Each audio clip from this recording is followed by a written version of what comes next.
Mouse Trouble News fans, there's some good news. George W. Bush, former U.S. president who led the invasion of Iraq and Afghanistan, has been convicted of war crimes in absentia in Kuala Lumpur.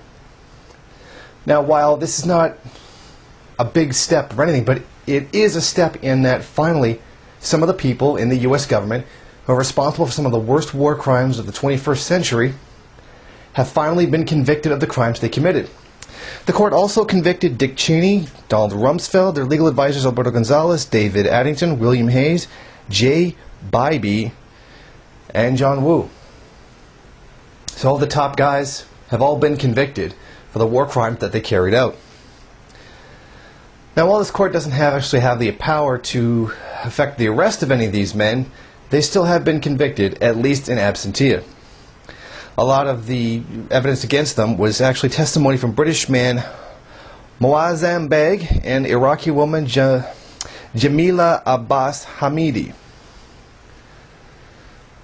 Only two people testified, but there was many incidences of torture and war crimes that were brought out during the trial. These are some examples. Abbas Abid, 48-year-old engineer from Fallujah, Iraq, had his fingernails removed by pliers.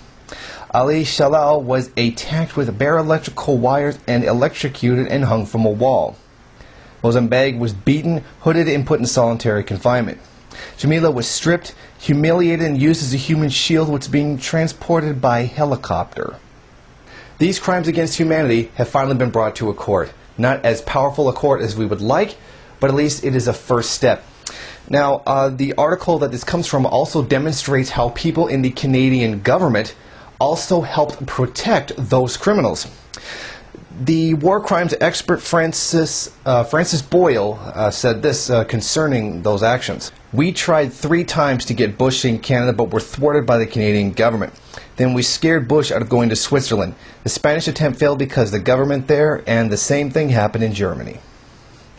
Now, I, as a Canadian, certainly think that the people in the Canadian government who protected George Bush should be convicted. I think Stephen Harper, who ordered his protection, should be convicted. The public safety minister should be convicted. Every single foot soldier who participated in protecting George Bush, police, military, private security, every single one that protected George W. Bush from being prosecuted should be convicted. Of course, they would make the argument that they were just following orders.